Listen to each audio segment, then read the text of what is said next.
This is a reading from the book of Matthew, chapter 27, verses 11 through 60. I'll be reading from the New International Version. Meanwhile, Jesus stood before the governor, and the governor asked him, "Are you the king of the Jews?" "You have said so," Jesus replied. When he was accused by the chief priests and the elders, he gave no answer. Then Pilate asked him, "Don't you hear the testimony they are bringing against you?" But Jesus made no reply, not even to a single charge, to the great amazement of the governor. Now it was the governor's custom at the festival to release a prisoner chosen by the crowd. At that time they had a well-known prisoner whose name was Jesus Barabbas. So when the crowd had gathered, Pilate asked him, "Which one do you want me to release to you? Jesus Barabbas, or Jesus who is called the Messiah?" For he knew it was out of self-interest that they had handed Jesus over to him. While Pilate was sitting on the judge's seat, his wife sent him this message: "Don't have anything to do with that innocent man, for I have suffered a great deal today in a dream because of him." But the chief priests and the elders persuaded the crowd to ask for Barabbas and to have Jesus executed. "Which of the two do you want me to release to you?" asked the governor. "Barabbas," they answered. "What shall I do then with Jesus who is called the Messiah?" Pilate asked. They all answered, "Crucify him." "Why? What crime has he committed?" asked Pilate. But they shouted all the louder, "Crucify him!" When Pilate saw that he was getting nowhere, but that instead an uproar was starting, he took water and washed his hands in front of the crowd. "I am innocent of this man's blood," he said. "It is your responsibility." All the people answered, "His blood is on us and on our children."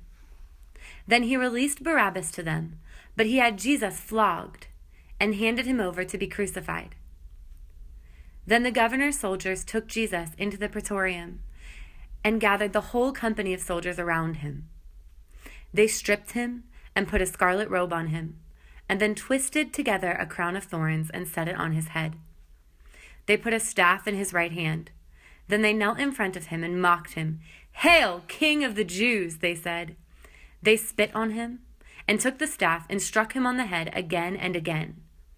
After they had mocked him, they took off the robe and put his own clothes on him. Then they led him away to crucify him. As they were going out, they met a man from Cyrene named Simon, and they forced him to carry the cross. They came to a place called Golgotha, which means the place of the skull. There they offered Jesus wine to drink mixed with gall, but after tasting it, he refused to drink it. When they had crucified him, they divided up his clothes by casting lots, and sitting down, they kept watch over him there. Above his head, they placed the written charge against him: "This is Jesus, the King of the Jews." 2 rebels were crucified with him, one on his right and one on his left. Those who passed by hurled insults at him, shaking their heads and saying, "You who are going to destroy the temple and build it in 3 days, save yourself. Come down from the cross if you are the Son of God."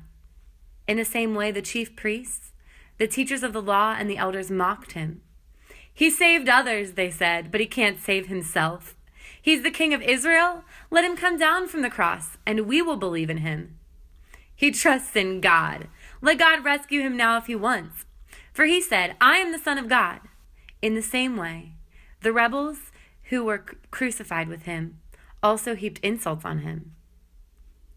From noon until 3 in the afternoon, darkness came over all the land. About 3 in the afternoon, Jesus cried out in a loud voice, "Elahi, Elahi, lema sabachthani," which means, my God, why have you forsaken me?" When some of those standing there heard this, they said, "He's calling Elijah." Immediately one of them ran and got a sponge. He filled it with wine vinegar, put it on a staff, and offered it to Jesus to drink. The rest said, "Now leave him alone. Let's see if Elijah comes to save him." And when Jesus had cried out again in a loud voice, he gave up his spirit. At that moment, the curtain of the temple was torn in two from top to bottom. The earth shook, the rocks split, and the tombs broke open. The bodies of many holy people who had died were raised to life. They came out of the tombs after Jesus' resurrection and went into the holy city and appeared to many people. When the centurion and those with him who were guarding Jesus saw the earthquake and all that had happened, they were terrified and exclaimed, "Surely he was the Son of God." Many women were there watching from a distance. They had followed Jesus from Galilee to care for his needs. And among them were Mary Magdalene, Mary the mother of James and Joseph, and the mother of Zebedee's sons. As evening approached, there came a rich man from Arimathea named Joseph, who had himself become a disciple of Jesus. Going to Pilate, he asked for Jesus' body, and Pilate ordered that it be given to him. Joseph took the body, wrapped it in a clean linen cloth, and placed it in his own new tomb that he had had cut out of the rock. He rolled a big stone in front of the entrance to the tomb and went away.